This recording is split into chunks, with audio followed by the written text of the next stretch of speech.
happening, fellow fantasy GMs? I am JJ Wang. He is the bearded one, DJ Dub. With our powers combined, we are the Fantasy Couriers.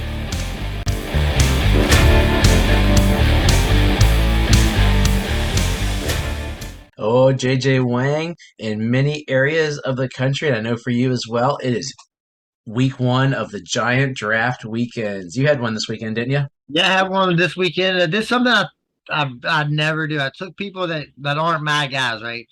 So I had a third pick. I took Chris McCaffrey first, then Number one running back. Barkley coming back around. So like what 210 to something like that. Took Bar. I never. This is the first time I've ever owned Barkley, so I'll be rooting for Barkley this year. And then on the comeback, I took Kyle Pitts, which I guess is normal. And then on the way back through, I took a quarterback, which is I never do either. I usually wait until eighth, ninth, 10th round for a quarterback. But I took Justin Herbert. Um, I like my team actually, so it gives me more people to root for. Yeah, Go Saquon. well, that's why I have so many teams. Like I try to diversify. There's a couple guys I got, but no matter what game I watch, I can root for somebody. But on the inverse side, you always got to root against yourself, but root for yours. Eventually, you figure out which Hard. teams are going to win and which aren't. And those are the teams you root for. Yeah, I mean it's hard for me to root for any of my guys. I usually just root for all of them, and like you said, if my team start not being very good, I just let them go. And if I don't root for them no more, I don't root for them anymore. It's just how it goes. Yeah, I love my dynasty teams where I'm rooting for myself to lose, but so I can get a better draft pick by the end of the year. I'm like, go, go, go! Oh man! And then you keep winning That's, when you need to that's lose. terrible. I want to root for myself to lose. That's awful. That's dynasty. I'm not tanking, but I'm rooting against myself, and that's how I got one of my super teams because I wound up with some. That's when I Oh got yeah, combined. I do it all. I do it all the time. I mean, I'm doing it right now too. So I mean, I like losing. I mean, whatever. I mean, this is gonna be an odd year. I look at my teams. I'm like, on paper, I've only got a couple that I know I'm building ish with. Other ones, I'm like, I should compete, or else I better throw in everything and redo them all. But that's the fun of the game, and we are the Fantasy Couriers. If you're looking on YouTube and you can't figure it out, there's words all over the screen. It's in the linear notes. You push the button for the Fantasy Couriers, and if you're looking, I got a T-shirt made for a free deal online. It says Oh, dude, I just now noticed that. Look at that. Ain't that something? that's not from our sponsor yet. This is when I was online. They're like free white T-shirt for I forget how much it was, super cheap. I was like, I'm gonna put it on there and see what it looks like. It looks kind of it's a athletic cut, and while clothes are getting a little better, this one's a little tall and a little thin right down here with my ab. Yeah, it looks pretty good. I never would have noticed that if you never would have said anything. I'm not gonna lie. It's Never gonna would have get noticed. dirty someday. So now all of our podcast listeners are gonna get us a YouTube click so they can come see me wearing a white T-shirt that says the Fantasy Couriers Podcast with a little football on it. Oh well, you're listening. Stay here, just finish it up. But hit us up on Twitter, Facebook, Instagram, YouTube. Anywhere you see us, you can contact us. We are getting ready for the bold prediction show over Labor Day weekend. We'll make bold predictions. We'll make homer predictions. We will make our Super Bowl picks. Listen to us on Thursday for our last mock draft as we're heading into the final draft weekend of the season. And then, dude, do you know? Can you believe we are literally, what are we, a week and a half as of we record Sundays for our Monday show. We are a little bit over a week and a half away from football in America. All this talk we've been doing either looks genius or we just stop recording. And probably gonna look like genius. Yeah, I gotta figure out how I'm gonna watch football this year. I usually switch it every year. How I'm watching it. It's always a different streaming service, or DirecTV or cable. I've had like 5 different streaming services. Gotta figure out which one I'm going back to this year because not all of them carry the Red red Zone. zone. So it's the only ones that carry because that's the only way I watch football. Well, But save your money next year. The Sunday ticket's going to be streaming, 100% streaming, which is going to be awesome. That means I'm I'm cutting. I mean, I'm not really. I mean, the Sunday tickets. I don't watch football. I just need the Red Zone channel. That's all. I don't care about the Sunday ticket. I just need the Red Zone channel. You just need two TVs. I have the red zone on, and then I have a game on the other, usually the Dolphins, and then I'm jumping around Like watching. I can. I mean, I'll just watch what game we get. What Fox and whatever games on Fox and whatever game because usually those are my favorite. I mean, I you want to watch the Commanders and Ravens every That's week? fine. I mean, like I said, I got plenty of luck in the command. I mean, I got guys on the command. I'm a big Brian Robinson fan. Evidently, he's a starting running back. Boom. We'll talk about that later, but Yeah, we'll it's see how it goes. crazy stuff going. So As we go, we have a couple Facebook questions popping up this week. I threw them out there. This one comes from Jeff on Facebook, who is an owner of Antonio Gibson. Oh, What in the world does he do with Antonio Gibson? Just prior to us recording, ESPN John's Kime reports that Brian Robinson appears to have man. supplanted Antonio Gibson as the Commanders' main runner, unless we're talking about kickoff and kickoff points, because we know Antonio Gibson's a stud at the kickoff. This was our dude last year. I Yeah. put there's an Instagram post that says the Couriers plant their flag for Antonio Gibson. What are we doing? Well, if you have him, I don't have him anymore. I got rid of him all. What do you do with Gibson this year? I mean, what are you going? I mean, there's nothing you can do with Gibson except save him on your bench. I mean, it's really all. You can't start him at the beginning of the season because you have no idea what's going on. So he's going to sit on your bench unless you're able to trade him to some guy who really likes Gibson. He's because you can't drop him. I mean, you can't drop him. He's He's so young. nobody you can't drop him. Nobody's going to trade for him. You're not going to start him. So until we get more clarification, is that it? Yeah. Clarification? Yeah. He's he's on your bench. I mean, that's all you can do. Well, is it different than redraft and in redraft? Do you think, other than Robinson and McKissick falling off the planet, does he have value this year? I mean, Dynasty, I can see value. I mean, I wouldn't Yeah. even. I mean, are you even? Can you even draft? I mean, it's hard to say. It's already happened, probably. I mean, you got to draft But him. I guess you got to draft. I mean, I wouldn't draft him. I just dropped But him like a lead balloon in my fantasy pros rankings. I guess he's not the receiving back. He's not the touchdown back. I mean, he gets. I mean, it's hard, man. Yeah, keep him on your bench. Hold on to him for see maybe something happens. But Yeah. good luck, man. I got him too. So I mean, I didn't get rid of him either. So I told him I would give him Mariota for him. That was my. I was like, he needs a quarterback. Take Mariota. I'll take Mariota for Gibson, but you need to have a deep bench for Gibson because I think in the future there is a possibility somewhere, since he is a former receiver, Cordero Patterson. Give him 10 years. He could fall into one of those scat back roles somewhere and not a. And that was my concern with him coming out. I Except for mean, last if year, I you loved him. think about it, wouldn't he be like the perfect weapon, right? Hmm. He would be if for that position, he would be better than Debo. He would be better than Patterson because he's the receiver, but he's also a better running back than both of those guys. So you think if there is an ideal person for this position, it would be Antonio Gibson. But it's just whether or not they want to use him because they already got Curtis Samuel for that, right? I was gonna say that. I was gonna say Yeah. But Samuel's healthy. I haven't uh, heard much. I think he is, but I think I would rather have Antonio Gibson for that role because he is a better running back. We know that he's a good running back and he can pound the ball on the goal line. So I think he would be a better version of that guy if they would use him. But right now, just same on your bench, man. Man, it's oh how Oh, the mighty have a fallen. but also I got some Brian Robinson, so I'm kind of happy. I got one. I went looking. I've So got one. I I mean, was it's like, tough, man. Like I root for him and then I root against him. It's fantasy's hard, man. the next question comes from Damien. He said, "I draft running back heavy out of the gate!" Exclamation point! Exclamation point! Like four exclamation points. Which wide receivers do you think are good picks between rounds 6 and 8? He follows up with, "I usually take quarterback round 4 and tight end in 5, or vice versa." So as far as the wide receivers go, I'm probably thinking somebody along the lines like Juju. I mean, at this point, I think he's a number one wide receiver. And in that offense, if you can get a number one wide receiver that late, that's pretty impressive. And then of course we got to mention our guy or my guy, your guy, who Our guy. everybody's guy before too long is Gabe Davis. Um, I would be surprised. You're gonna probably have to reach for him a little quicker than normally because he's a hot commodity at the moment. But I think both of those guys are probably there at that you can get snag both those guys. Can I officially post JJ Wang our post of the year that we plant our flag in Gabe Davis? Is he our plant our flag guy this year? I planted my flag. Will that I jinx planted us? my flag a long time ago, so I'd go for it. We flagged Gibson last year. I mean, I don't want to jinx Gabe. I mean, Okay, I mean, it's if I worry about what I did last year, I mean, I'm not going to be long for this fantasy game. Let me tell we you were that. fresh pups. We were fresh So I pups. mean, I moved on from last year. Last year's old news.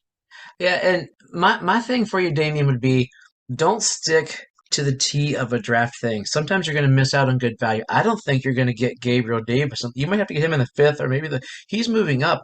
And in the fourth or fifth round quarterback, you're looking at maybe Kyler.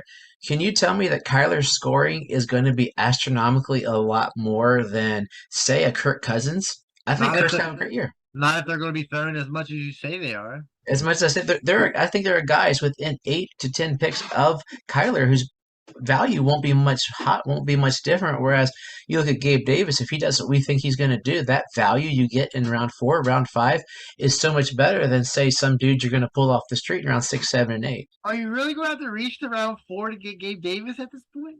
The hype is there. I, Ah, I'm so happy because I was ahead of the train on that. So it's yeah, not like I'm jumping on late. So I was really, really early. It just makes me feel good about myself.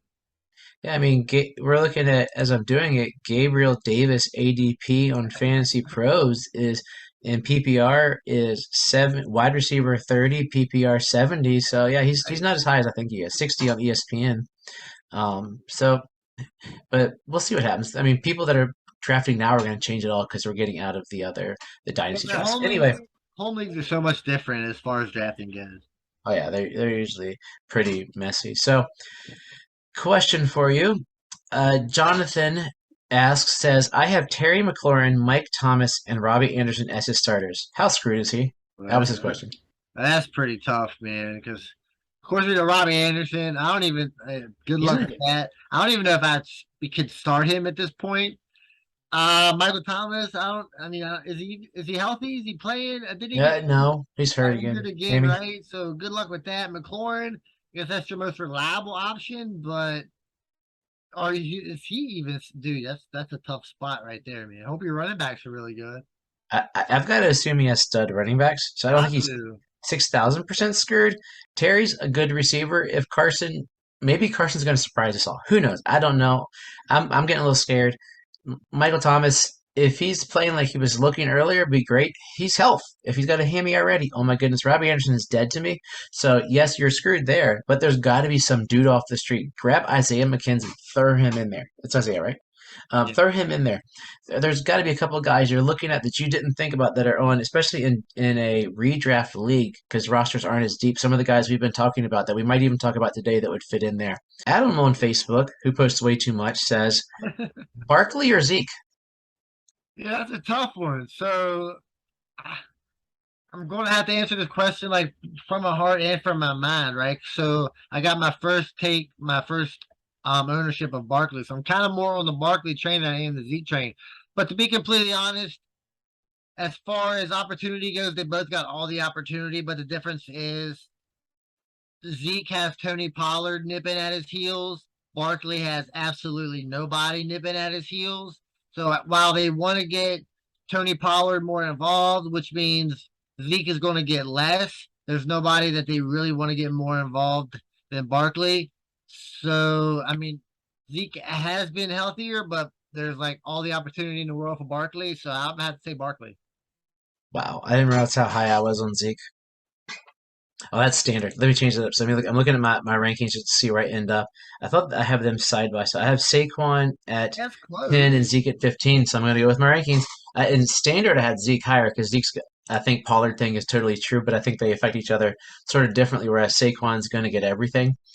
So, yeah, I'm with you, Saquon, all the Let's way. go. I'm on the Saquon train. Let's go. And now a message from our favorite sponsor. Yes, Underdog Fantasy is the best and easiest place to play fantasy sports. I mean, it's pretty good, right? So there's no waivers, there's no trades or lineup settings. So we're just drafting here, right? So the Underdog Fantasy lets you draft a fantasy dream team in minutes or hours, days, or what we dealt with a couple days ago, or weeks, even months if you're playing best ball. But it's the best part about fantasy for me. It's all about the draft. And if you sign up now using the code Couriers, they will double your first deposit up to $100 in bonus cash. In case you missed that, when you make your first deposit of $10 or more, they will double it up to $100. If you deposit $100, you get $100 free Underdog cash. With their slick mobile app and user-friendly website, you'll have no problem jumping in and drafting your squad. Join Underdog today, and don't forget to use the code Couriers. A link is in the notes of the podcast. Now back to the show.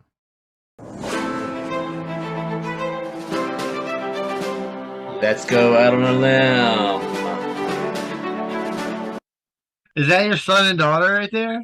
No, that's just I found a place that gives royalty I free was music. like, wow, they came a long way, man. Yeah, they get pretty amazing for I them. don't Like I even found know this why you're doing a place. podcast right now. I'd be focusing all my attention on them. Yeah, they're opening with Justin Timberlake next week. They got Sounds like it, man. Jesus. They got their own Christmas album coming out. yeah, it's like a Thanksgiving Christmas montage kind of thing they're doing. Ah, It's pretty amazing. So as you heard, we're going out on a limb today. We're taking guys that are a little bit later in the draft, guys that we think could have a good year, guys that we're willing to go out on a limb with. We're a little going out there because that was sort of the goal within our podcast. We always talk about how, people are gonna talk about the Christian McCaffreys, Jonathan Taylors all the time, but we want to talk about guys you might not hear others talk about. So well, not necessarily. So we all, it's kind of like we all know who our guys are. We talk about them all the time. yeah. It's kind of like our guys, but like lower ranked guys that we don't get to really talk about a lot because honestly, they're not really that all that exciting to talk about. Yeah, so this is a fun one. We got some guys. We're gonna go out on a limb here that we're willing to stick our necks out, thinking they're gonna be better. My first guy is replacing a player last year who threw for a whopping 2,527 yards, 9 touchdowns, and 13 interceptions. That guy was stellar. Did he I have was like 5 rushing touchdowns though? I don't even care. It doesn't show up on on Pro Football Reference. Pretty sure he did. I think he had a handful, yeah. His name was Sam Darnold, and he's terrible. He's one of the most terrible quarterbacks of the last 15 to 20 years. I've stated it from day one, from college to pros. I don't know why that dude got drafted so stinking high. But he's being replaced by a guy who actually had a better year last year, but nobody wants, everybody's avoiding. It was Baker. Baker last year, as terrible as he was, still had 3,000 yards, 17 touchdowns. He had 13 interceptions, and that was on a team that basically wanted to run the ball first down, second down, third down, fourth down, and even on fifth down, they would run the ball. That's how much they ran the ball. Baker does have uh, his other seasons, he went above 3,500 yards every year. He had above 22 touchdowns every year. The dud was in 19 when he had 21 interceptions. He does like to throw the pickle. One of his more efficient years was in 2020 for 35, 63, 26 touchdowns and 8 interceptions.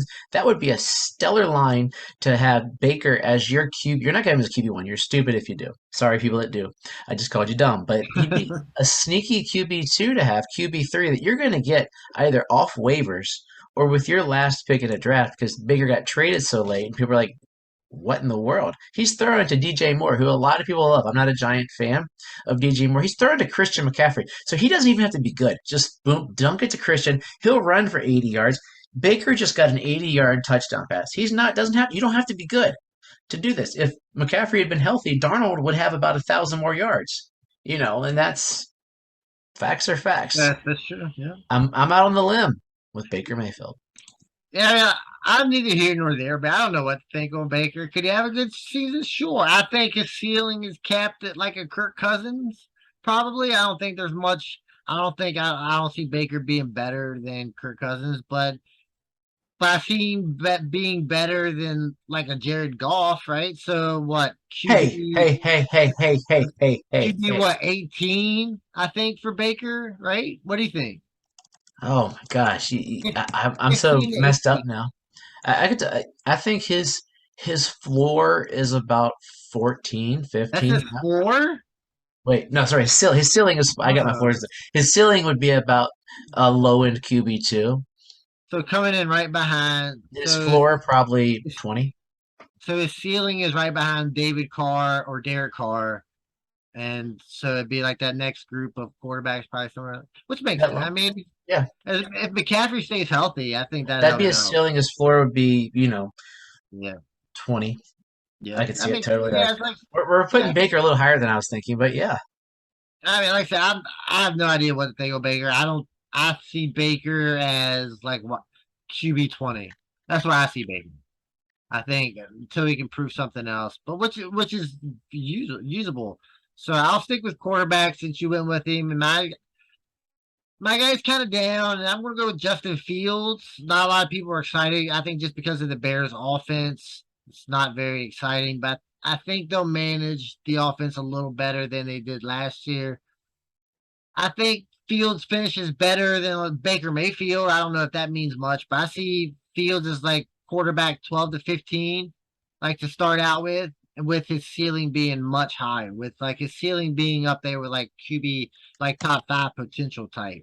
I don't think he'll get to like Trey Lance area, but I think 12 to 15 is where Fields can settle in because of the rushing opportunity. I don't think it'll be nearly as bad as everybody seems to think he will be.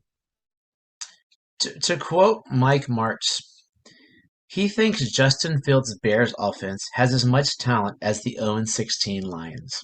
That's pretty good. Wow. I had to look it up while you were talking. And someone was saying how the Bears offense is one of the worst they've seen in a good while. Now, does that make Justin Fields bad? No.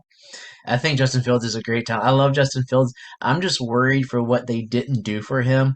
I like Darnell Mooney, but I hear a lot of comps. If you look through it, is Darnell Mooney of that mold of a guy who would be a really good two for his career, or can he be a one? And there's a little doubt within that. Then Velus Jones is a super fast dude who I've got him everywhere, but we don't know what he can do. And I'm not high on Montgomery at all. So I'm worried about what Fields, if Fields is going to sort of do what he did last year, what Trevor Lawrence did last year. Like Trevor Lawrence, at least he's getting some healthier weapons. He's getting people to throw to. I, I I have a feeling Baker could be better than Fields this year. No, I mean, I like Fields long term, but I I can don't see, know. I don't know where to put him. I can see a world where Baker is better than Fields, but I think Fields has the rushing upside. Will they unleash it? I mean, maybe they He's got to should. run a lot. Yeah. So I mean, like I said, it's tough. I mean, he's a low ranked guy. I mean, I'm not going to have him as probably as my QB2 at this point because I just don't know where it's going to go. I mean, he's on the verge. Like I said, I would take Fields like ahead of Baker. I've taken Fields ahead of Goff, Mac Jones, Daniel Jones, all those guys. So I guess at that point it would put him at like around number 20, I guess. I've got him as my QB2 on a dynasty team. Luckily, it's one Oh, so do quarterback, I. and I mean, Josh Allen is my quarterback. So I got him in a couple places as my QB2. I'm hoping he can get to that QB1 potential. yeah, dude, just waste our time. Go for it. Go for it. This Oh, isn't my, even one we're well, controversial about. I don't limb guy. I'm going to go Keyshawn You're Vaughn, right? teetering on the edge there, teetering. I mean, when you're going, so when you say out on a limb, can't talk about guys that are going to be already relevant in fantasy, right? Because they're not. That's not out on a limb. You need guys that are outside that can work their way in. And then Keyshawn Vaughn came in, like the hype was way up there. He came in, it didn't work out. That first year was terrible. Even the most of last year was terrible. But towards the end of the year last year, he started to get more action, scored a couple touchdowns. Um, of course, Fournette was the guy last year. I think coming into this year, they draft another running back in White, which I still think he'll be the three. I think Fournette's still going to be the one. I think Vaughn mixes in more with the two and takes more work from Leonard Fournette than most people think. And if you're going out on a limb on a guy, it's got to be somebody nobody wants. Nobody wants Vaughn, so I'll go out on a limb on him. I have I don't think Fournette's going to be nearly as good as he was last year. I don't think Rashad White is going to be nearly as good as a rookie coming in. So I think he's going to get work. I'm gonna go with Buccaneers.com, which says Leonard Fournette is still seen as a three down back. That's more. I think Fournette gets first down work, second down work, third down work. They might try Grandpa Geo. I mean, somebody else has to get carries, and there. I think it's gonna be a little bit of everybody that is on the team, and I mean, Keyshawn Vaughn got like 130 carries last year. I think that's what it said. yeah. How do you? That's not true. I don't know. Yeah, mine's more of a bit. Blah, I don't know. So I'm just gonna jump to a homer pick because I got nothing else on Vaughn. I'm going with Chase Edmonds. Uh, I have never been a Chase Edmonds guy. I think I might have had him as a scat back when he was in Arizona. And the more and more chatter I'm hearing, he's on my boy. He's one of my Dolphins now. I have him nowhere. Can't get him right now. People are wanting too much, or they're just wanting to hold and see. Is a lot of the chatter is he's going to be the first guy on the field, and he could be in the mold of one of those San Francisco running backs who has a good year. A lot of signs are saying follow the money. He got more money than the other three guys on the team combined. It doesn't mean he gets to play more, but so far nothing bad has come out of camp. I'd call that as a win. He could follow in that Eli Mitchell just sort of coming out of nowhere mold. Elijah Mitchell had just short of 1,000 yards, um, and didn't have diddly squat for passing, which means take Elijah Mitchell's rushing, throw in some of that. He had Edmonds had 400 in 2020, and in 21 he had 300 yards.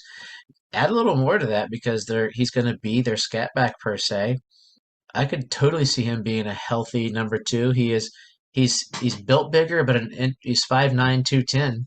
So put him in that backfield where they're gonna run. He's going to be part of a committee, so there's less a chance of getting hurt.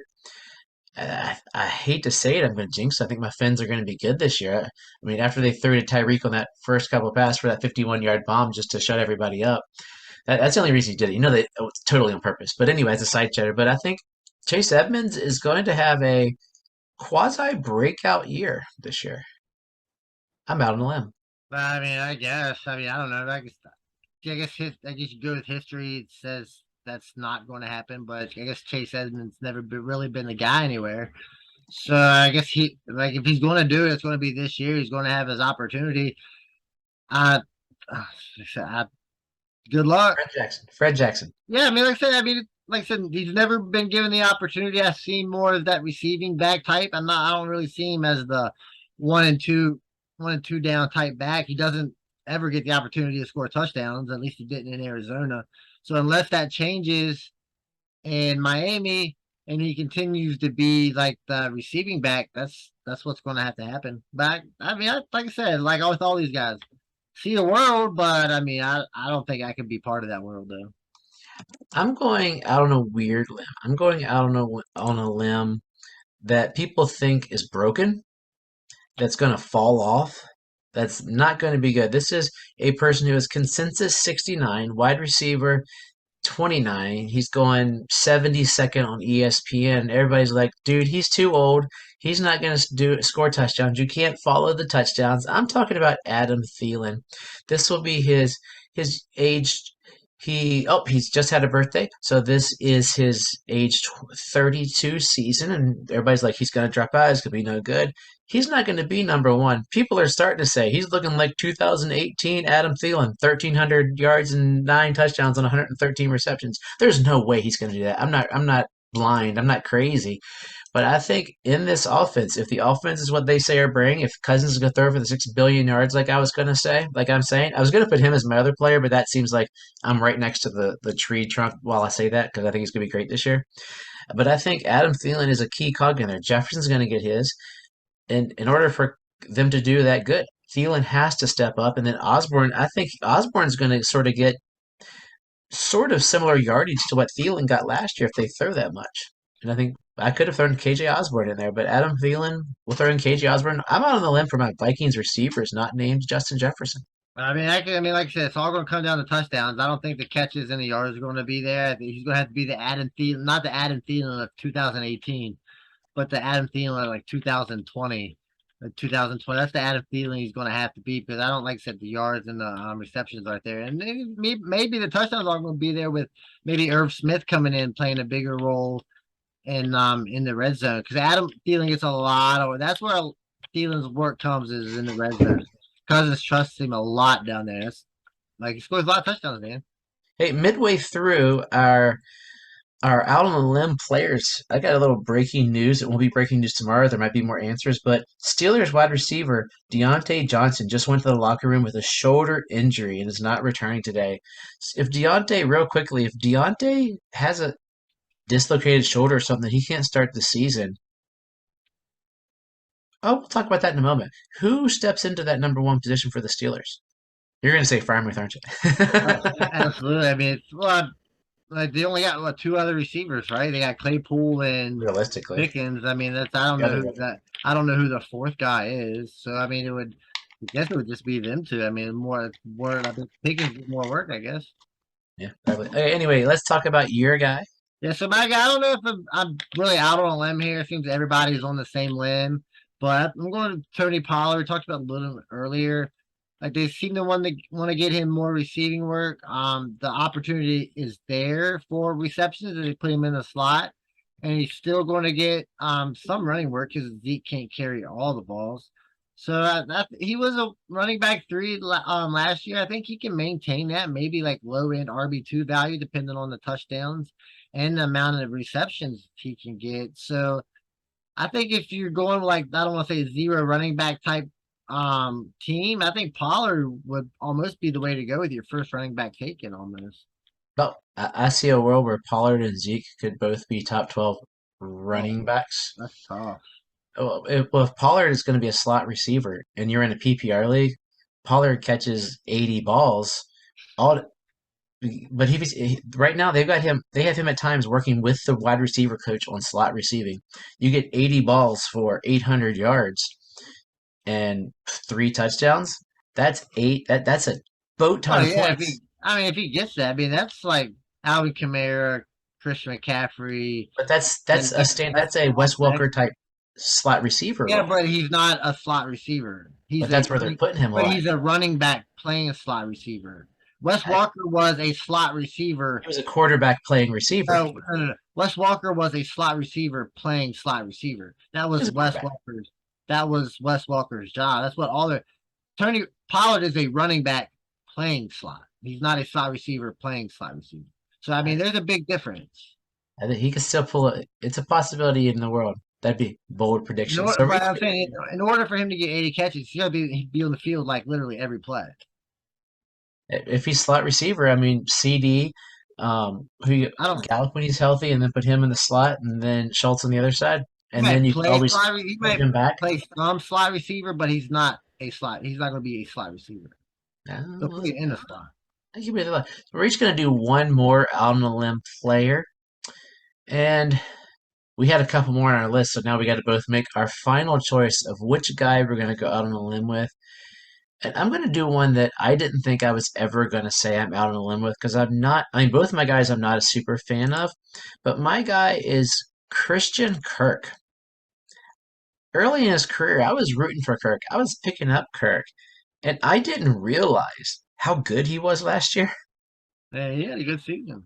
Dude had 77 for 982 and 5 touchdowns, and that was in a season where Kyler Murray only showed up for football for half the year.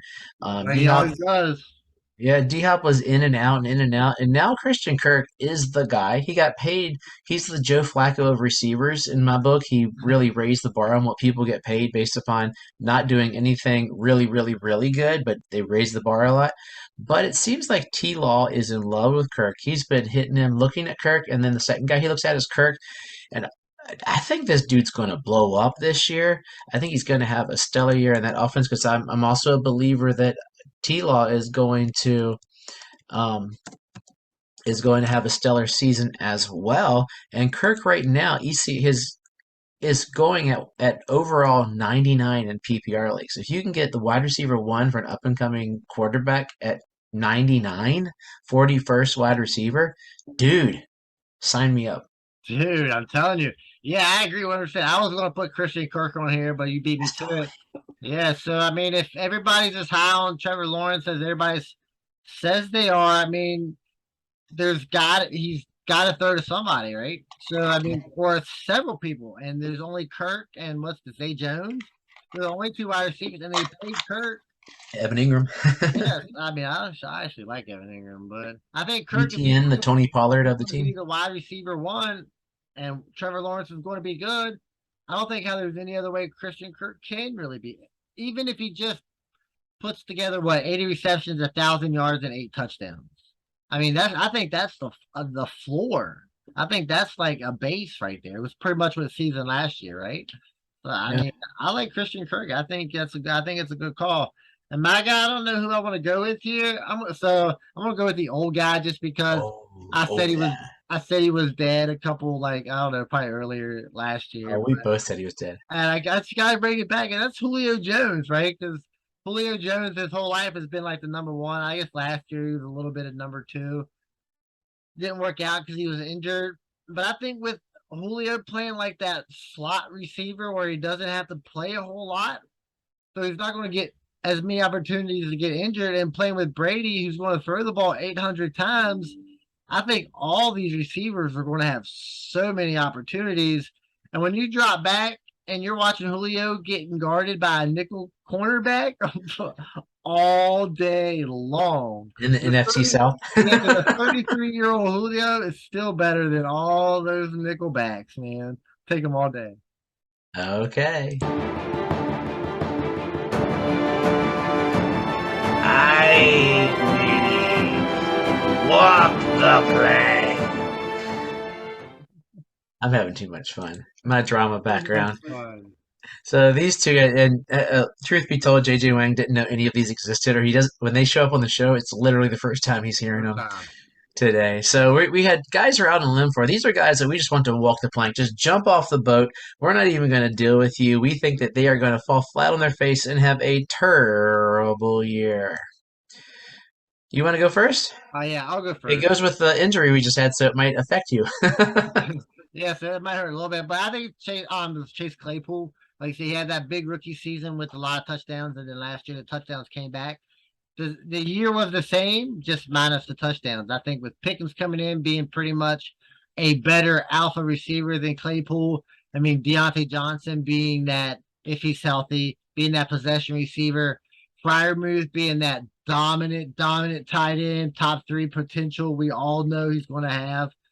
I don't think it leaves a lot of room for Claypool um, being a big difference in the Pittsburgh Steelers offense. So I think he might be time to walk the plank with that guy. Yeah, my guys, I just got a chunk of guys. I'm I think This is so wrong. it's you. I'm starting to believe it just from what I'm hearing, and I might throw in Pickens for you. Thank you. The rookie receivers not named London and Moore. This year was supposed to be the year of receiver. And I'm just watching these guys. Drake London's going to get the ball because who else are they going to throw to other than Kyle Pitts? Sky Moore might fall into that number two role pretty well. And if Juju plays like Juju does, you're high on him. I'm in between on him. I've got him. I think he'll have a good. I'm not high. I'm becoming high on Juju. Okay. Because he's on your team. I'm working my way up the mountain. I'm not there, but I'm working my way up there. That I just see, and I do see a world where Pickens becomes great, and Deontay Johnson might have helped with that. And I'm liking Pickens a lot, but I'm looking at Olave, who could be pushed down because of Jarvis Landry this year. We're looking at Christian Watson, who looks terrible. Traden Burks looks pretty terrible. We Scored a could go touchdown on last down. night. What? Traylon Hey, Burks scored a touchdown last night. always get touched on as second and third, fourth string people. But the receivers thus far are not looking great for year one for redraft. So I think this year I'm gonna step back some of this love. I've got Romeo. I mean, Dobbs is my boy. Samari Torre looked amazing the other night. That would be the shocker. Could you imagine if the other rookie for Green Bay, the third rookie, came out and was the good guy? I just picked him up on waivers on a team because I have a spot. I said, why not? I am already so sick and tired of hearing about Dubs. I mean, I don't want to say like I mean, yeah, the guy's cool, but like the love for this guy has gotten so out of control. He's gonna be like the fourth wide receiver coming like when he starts the first game. So he might not even get. He might get like 15 snaps. Amari Rogers or Romeo Dobbs? Maybe that's a tough one. I think both of them are. I've I got a lot more Amari Rogers. Could you say Amari Rogers? say Mario Rogers, but like I said, I think Dubs is way up there. Sky Moore, I think you're a little higher on Sky Moore than I am. I think these rookie receivers are going to be rookie receivers. I mean, they're going to be okay, and it's going to take a couple. It's like most of the time, it takes not a couple years for these guys to pan out. Well, Jefferson and Chase are the problem for those guys. Jefferson and Chase are close to generational talents thus far. That those guys, they're going to expect that bar to be so high. Like London's not even going to be close to them. London's going to be a good mid to low end wide receiver too because of a terrible team. And I just see it's going to be what wide receivers used to be when they came out as a rookie Oh, is yeah. why I'm walking the plank with them for this year. Next year, the year after, new conversation because year two is becoming the new year three in Dynasty. Now, real quickly, It's what? hard to draft rookie receivers in redraft. They're going fast. They're going. I do think I think you're underselling Olave a little bit though. I love the Olave, but I'm just looking at he might bounce back on my radar if Thomas's hammy is a bigger I thing. I don't think Jarvis Landry poses any threat to Chris Olave. I think Landry's gonna have a decent year this year, so that's gonna be my very. So our last guys are running backs, and these are running backs. My guy, he's my quitter, and your guy, I don't know. I can't No, gauge your guy. I So don't know either. my guy is Josh Jacobs. He's my quitter. Anybody? I told my son this spring. The first game he ever played in soccer, they're like, "Who wants to come out?" He raises his hand and goes off the field. I was like, "Dude, you never tell the coach you want to come out. You play until you can't play." A kid on his team one time played to the point that he like fell over because it was just so hot. I don't want my kid to go to the hospital or anything. He didn't either. But you don't say, "Hey, I don't want to play." Josh Jacobs said, "Hey, I want less playing." I mean, I could almost put Austin Eckler in this category, but I know Eckler's not going to. But Jacobs, it seems more coming from him, and a lot of the writing on the wall is saying that they didn't sign him, as I've said before. No 5th year option. They got Zeus. They Abdullah apparently is getting tried. Like everybody on the team is getting tread except for Josh Jacobs. So I think Josh Jacobs walked the plank, matey. Well, I mean, I think if they were as low on Josh Jacobs, and everybody seems to think they were, they wouldn't have traded Kenyon Drake and kept Josh Jacobs. Kenyon Drake's Josh pretty Jacobs, good too. Josh Jacobs is still going to be the guy. As Amir White will get some carries. Amir Abdullah, dude, it's Amir Abdullah, right? I mean, what are You we know? Did you know? Oh, you doing? must not have listened. Amir Abdullah. Who was it? Amir Abdullah had more receptions. What was the keep talking about Amir Abdullah, and I'll tell you something I that mean, just I don't got nothing to say about Amir Abdullah because he's never done. I mean, it's Amir Abdullah. the last half of the year, Amir Abdullah's stats. I'm trying to pull them up while I'm talking because I heard recently, and I was shocked at the year Amir Abdullah had. Like the last half of the year last year, Amir So, Abdullah so, had more receptions than some of the top receiving running backs. so you're just basing like Amir Abdullah's like the rest of his career on half a season last year, right? When he's What never are you really. basing Davis Mills on? Half a season But last he's year. a rookie though. Amir Abdullah, it's a bounce back. I mean, So when you Amir have has been in Tread, the league what 4 years? I mean, how many fourth-year running backs break out? 4 years. How Yeah, many? yeah. How many fourth-year breakout running backs do we have? Fred Jones, I got it. Fred Jackson, I'm Oh, so done. we got one in 30 years. So we got Hey, one. there's got to be two. All right, what? Like I said, Josh Jacobs is going to get all the carries. He's going to get the goal line work. He can still receive the ball. Yeah, Abdullah will be a third down back, a la Naheem Hines type, where he comes in. Sure, will Amir Abdullah score 15 points in a game? Absolutely. All right, let's start Amir Abdullah, and the next game he'll get you two. The Oh, I'm next, not starting these guys and the next over. I'm not starting any of them. the next game, Amir Abdullah gets you two. The next game, he'll get you two. So I'm not worried about Amir Abdullah. I think Josh Jacobs is going to continue to get the work this year. Then they'll move on next year. That's They're why. gonna pass a lot too. Yeah. So my guy is Singletary, which is it's kind of hard because he really played well last at the second half of last year. He came on really strong, but before that, he was just another guy. So they draft another running back kind of early in James Cook, right? So that's going to be like the receiving back. Singletary has never really been the receiver, but he's started to get more of the carries and running backs. So he's not going to get the touchdowns, right? Because that's what Josh Allen does. He gets the touchdowns. So Singletary's just kind of stuck in that, between the 20s type runner. And I even hear that homeboy from last year has been getting looks too. Zach Moss, yeah. Zach Moss been getting a couple. So like, I guess it's kind of like the same Josh Jacobs theory, right? There's just a lot No, of it's people quick. there. I just don't know. Just don't know where. Maybe Josh Jacobs wants to feel normal when he retires. How about that? Well, then retire. Don't play this. Come on, Gladiator. Step out of the ring. Yeah, I might. I didn't think I was going to till I thought about it a little deeper. I might disagree. I think Singletary's going to be okay. I'm not throwing him overboard. I'm not taking him as my running back one. But we've all been snake bitten by Singletary because he looked so good the first year. People got him the second year, then all of a sudden kerplunk. Like first year, we expect him to be, whatever. And then we're like, okay, this kid looks pretty good. And then poop the bed. And then last year, dude had 7 rushing touchdowns, 870 yards, and you're underselling his receiving chops. He had 40 receptions last That was year, because they didn't have a receiving back. and the year before he had 38, and then he had Again, 29. they didn't have he's been the receiving back. Who's to say James Cook is the receiving back? So I what mean, else? Why are you drafting James Cook? Because you're terrible at drafting. I don't know. So you're not going to play. So James Cook's going to get no run this year. Is that what you're telling me? James Cook's a rookie, right? Who knows what James Cook's going to get? But do you realize James Cook, he played at Georgia when he was in Georgia, had 8, 16, 16, and 27 receptions. That's not a ton of receptions down there. He didn't have a lot of anything in Georgia. Because last year he had 728 yards, 7 touchdowns, 27 for 284. That's nothing to write home about. These sound very eerily similar to Josh Jacobs type college numbers. Yeah, and if James Cook turns into what Josh Jacobs does, I will take that every day of the week. Because look at Josh Jacobs' stats. He's never been lower than a RB2. He's had RB1 numbers.